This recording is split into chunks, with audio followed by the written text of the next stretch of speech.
Hey, it's Jason with Parallel Reality back with you here today to go over an article I thought was really pretty funny, to be perfectly honest with you, and just kind of emblematic of what this absolutely incompetent Biden administration is doing. So I saw this and it just cracked me up. So the article is from April 24th, so for a little bit ago from when you're listening to this. It says Biden's pick for top Africa job twice failed the Foreign Service officer test, couldn't get through the English grammar section.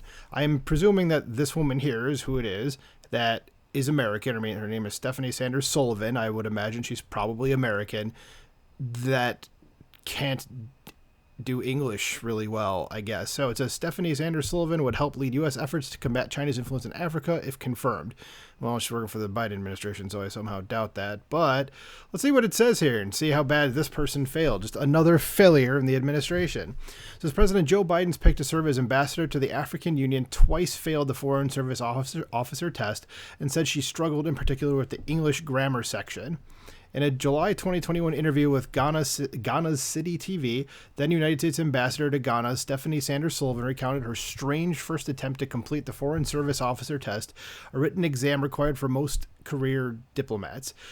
She says, I couldn't even get through the English grammar section, which was my forte. Well, obviously not. Okay, said Sullivan, a native English speaker and Brown University. Okay, she's an Ivy League graduate that can't even do a written exam, an English grammar section exam.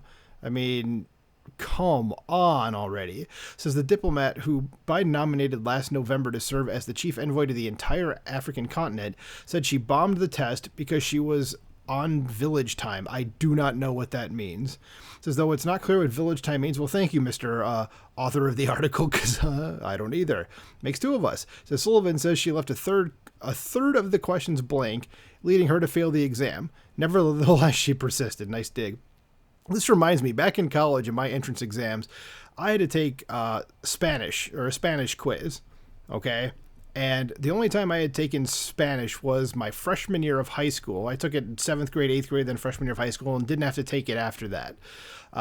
But when I went to my freshman year and did the entrance exams, you could get up to 6 credits, or whatever the hell they were called. Why do I think they were called something different? Whatever. You get up to 6. You get 2, 4, or 6.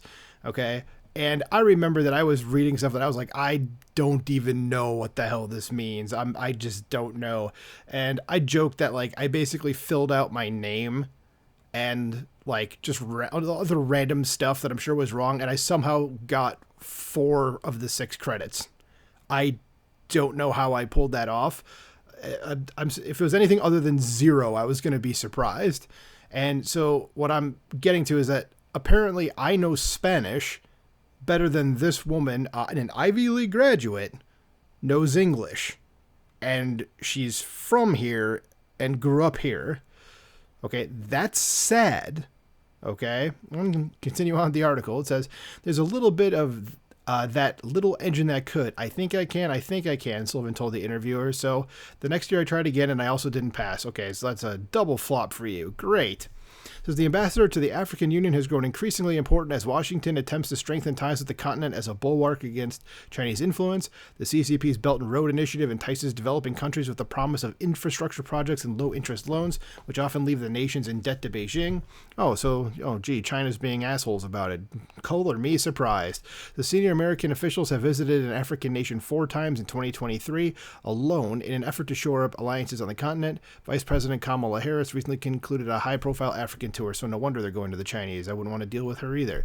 That Sullivan's exam failures are just 2 of many missteps that have come to light during her confirmation process. Senator J.D. Vance last Thursday took to the Senate floor to criticize Sullivan's history of advocating for left-wing causes, such as transgender rights and confronting systemic racism.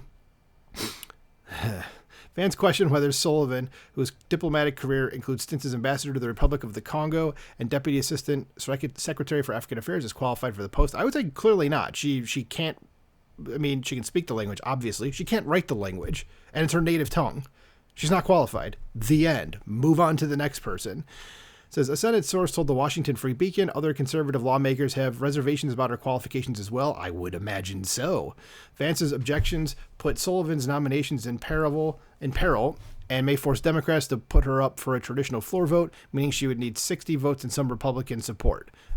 Guys, if anybody votes for her, I'm talking like it should be 100 against. Again, she's a native English speaker that cannot write the language or doesn't seem to comprehend it properly.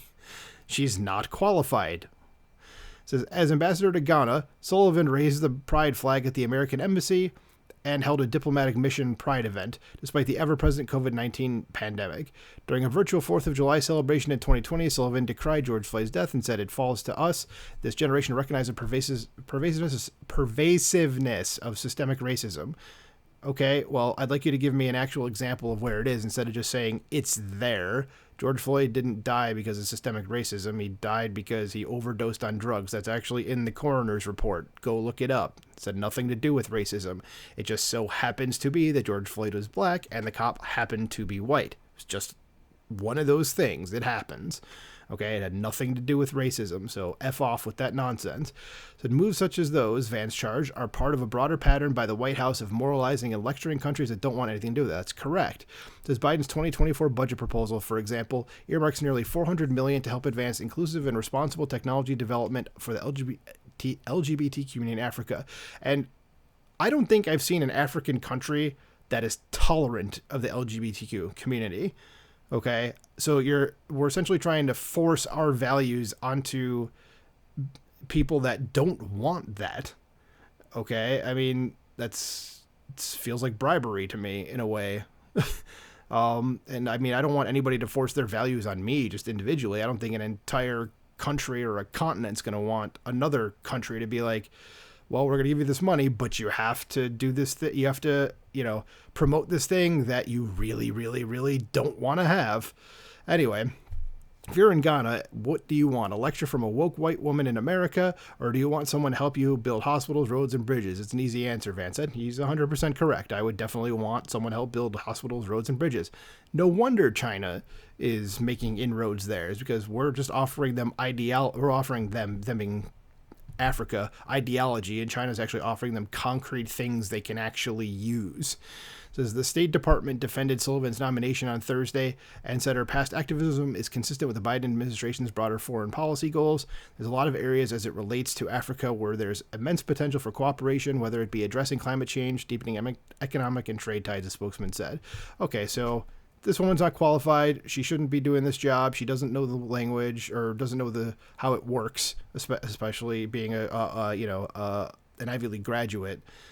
Ivy League. Maybe you guys got to look at yourselves and say, is this the kind of person that we're letting out into the world, or people who don't know what they're doing?